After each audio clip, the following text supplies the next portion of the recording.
शुद्ध शाकाहारी और जैन भोजन न मिलने के कारण देश विदेश की यात्रा नहीं कर पा रहे हैं तो हो जाइए निश्चिंत। पिछले 13 वर्षों से कार्यरत NFTT world private limited Nagpadi tours and travels ने 2025 में निकाले हैं जैन और शुद्ध शाकाहारी भोजन के साथ देश विदेश के ग्रुप टूर। कश्मीर, लेह, लद्दाख, हिमाचल, उत्तराखंड, 4 धाम यात्रा, विदेश में यूरोप, न्यूजीलैंड, वियतनाम, दुबई और सिंगापुर के ग्रुप टूर हेतु आज ही अपनी डेट चुने और टूर अभी से बुक करें। मैंने पूरी ताकत लगाई थी, कटंगी तो जाना ही नहीं है, क्योंकि दूसरे रास्ते मिल रहे थे। लेकिन मुझे मालूम नहीं था मेरा ये छोट भैया विराट सागर आजकल इतना पावरफुल हो गया है।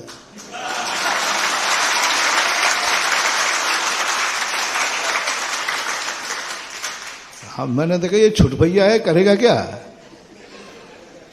लेकिन मुझे क्या मालूम कि आजकल, क्योंकि बड़ों के सामने छोटा हमेशा छोटा ही दिखता है, वो कभी ये नहीं सोचते कि छोटा था अब छोटा, अब थोड़ा वो भी बाप हो गया है। लेकिन अब माँ बाप तो फिर देखो, बेटा तो भाई ही रहता है, अनुज तो अनुज ही होता है। मुझे क्या मालूम कि इन्होंने इतनी अच्छी साधना कर ली कि हमारे चारों तरफ के रास्ते नाकाबंदी कर दी। मैं यहां वहां से भटक रहा हूं। आज तक जीवन में पहली बार हुआ कि मैं गुबरा से संग्रामपुर चला गया और सुबह लौट के वहीं पर वापस आया। कोई जिसने गड़बड़ तो किया है, इसकी नहीं कहूंगा, थोड़ा भी ठीक है। क्या मैं रास्ते में यही सोचते रहा, मझौली से सीधा था, 13 किलोमीटर सीधा था। अब बताओ वहां हमें संग्रामपुर जाने का क्या जरूरत पड़ती, वहां कौन सो नरा गढ़ो तो।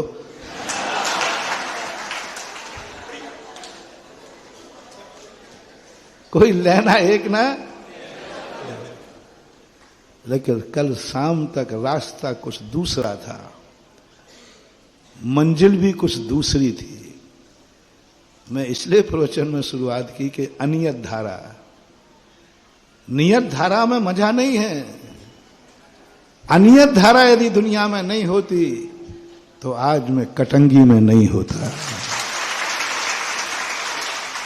और पूज्य गुरुदेव आचार्य महाराज हम लोगों को अनियत स्वरूप नहीं सिखाते तो आज हम कटंगी में नहीं होते।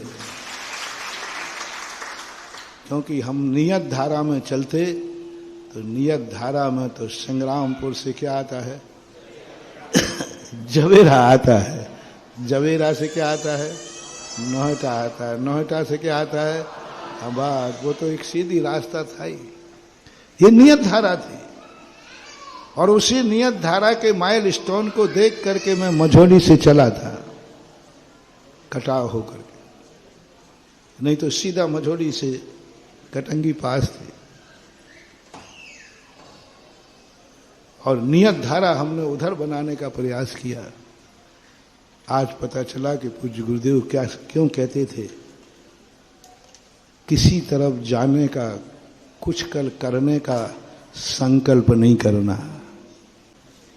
रास्ता वही है, पहुंच जाए तो ठीक, नहीं पहुंचे तो। ये पूज्य हमारे गुरुदेव का सबसे बड़ा, आज हमारे आचार्य से दुनिया में बादशाह बन के क्यों घूमे, आज हमारे गुरुदेव आज परमानंद में क्यों ढूंढे, मात एक ही उनका स्वरूप था, उनका सब कुछ अनियत था।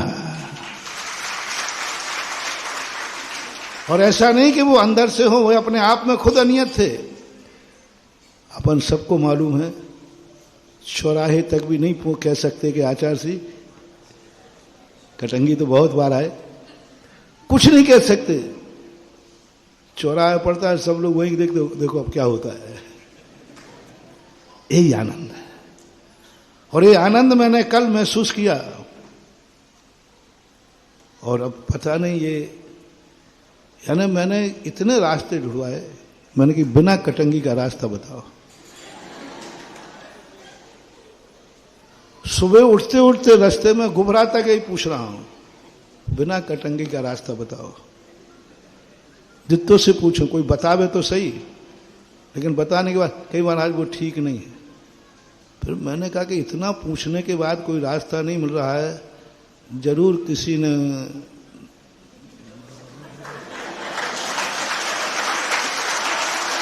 नाकाबंदी की है। और बताओ, इस विराट सागर की हिम्मत तो देखो, सुधा सागर को बांध रहा है।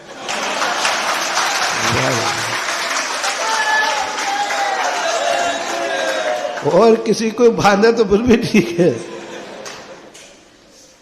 और जो सुधा सागर के कदम पलट दे, उसकी ताकत कितनी हो गई है आज मैं समझ गया।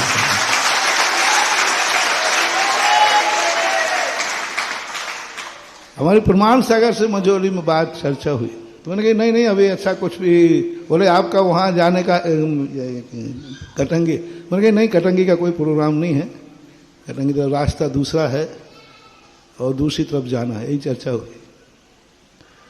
अब मैं उनसे कहूँगा कि आपका, क्योंकि विराट सागर महाराज उनके साथ काफ़ी रहे हैं, मैंने कहा अब उससे पंगा मत लेना, वो ताकतवान हो गया है। ऐसा लौटाया कभी सब। मैंने कल्पना की मैं गोबरा से गया, दर्शन करके सिंघरामपुर चला गया सीधा, और शाम को क्या निमित्त बना, ऐसा निमित्त बना, ऐसा निमित्त बना कि वो पंक्ति सही हो गई, भक्ति के वश में होते हैं भगवान। तुम कौन होते हो यहां वहां जाने वाले, तुम कौन होते हो यहां वहां जाने वाले। कटंगी का उपादान इतना मजबूत है कि तुम्हें लौटना पड़ेगा। और निमित्त थोड़ा बहुत नहीं मिला, छोटे मोटे निमित्त तो हम यूं छिड़का देते, कोई मतलब नहीं है। इतना बड़ा निमित्त शाम शाम को आ गया, आज दुर्लभ है। जैसे अभी महाराज जी कह रहे थे विराट सागर जी कि आज मंदिर बनाना बहुत, इन बनियों को निचोड़ना, नींबू में से तो फिर भी निकल आए, लेकिन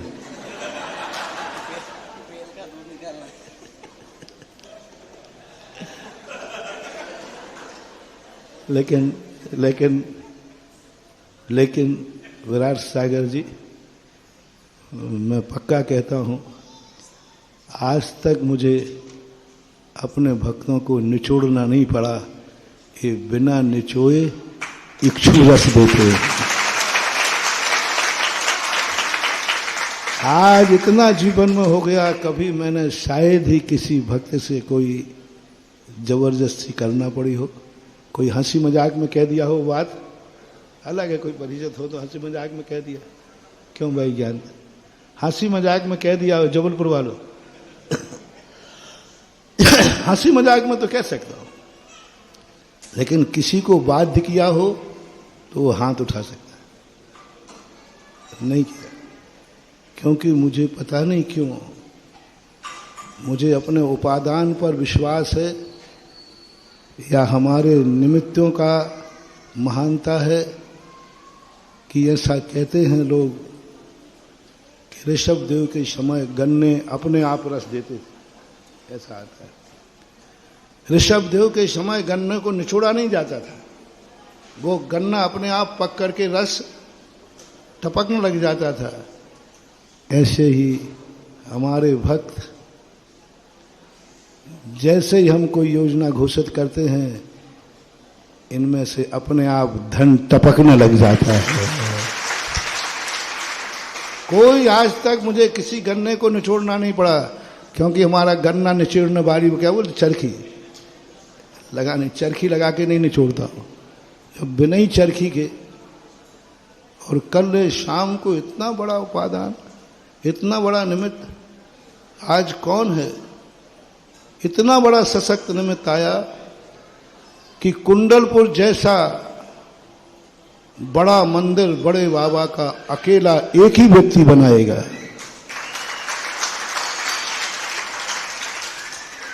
लमेटा में, लमेटा ही ना, संस्कार, जिसका नाम मैंने संस्कारोदय तीर्थ क्षेत्र दिया था, वहां वो मंदिर बनेगा, एक ही व्यक्ति बनाएगा। मेरा तो इस तरफ कहीं आने का भाव नहीं था, कटनी से सीधा पंचगढ़ा करना था, क्योंकि कटनी का पंचगढ़ा पूज्य गुरुदेव ही दे गए थे। गुरुदेव ने कहा था उस समय, उन्होंने, अभी मैं उन्हीं के आज्ञा में पालन कर रहा हूँ, अभी उनकी आज्ञा में पूरी नहीं कर पाया। 3-4 साल का समय दिया था, इतने कार्यक्रम करना है तुम्हें।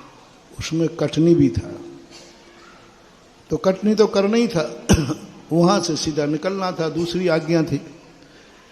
लेकिन एक के बाद एक मिले गौशाला में, कोई लेना एक ना दो, ना मेरा नाम था उतना, ना आना था ना जाना था, ना कोई मतलब नहीं था।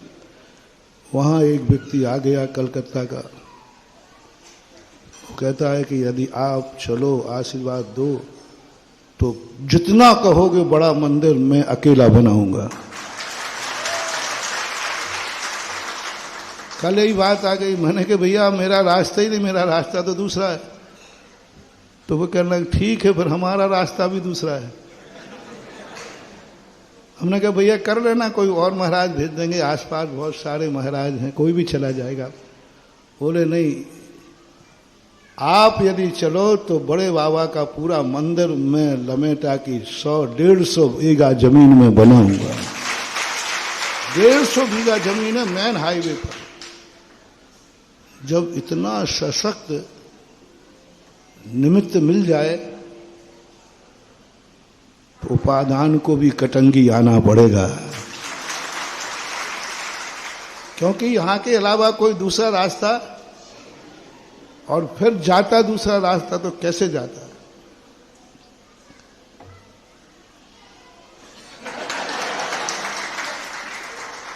यदि मैंने बीच में छूटा थोड़ा भी, और फिर जो मेरे से बुराई करता है, फिर जो बुरा मानता, कि कटनी वैसे काटने में आपत्ति नहीं थी, लेकिन चलाकर कटनी आउट करना तो बराड़ सागर से बिल्कुल पक्का झगड़ा मोड़ लेना है। और मैं बराड़ सागर ऐसा मस्त मौला साधु है, मस्त मौला साधु है। ये मत समझना कटंगी वालों तुम्हें 1 साल यहां हो गया, अभी 2-4 साल रुक जाएगा तो कोई कुछ नहीं कहने वाला है।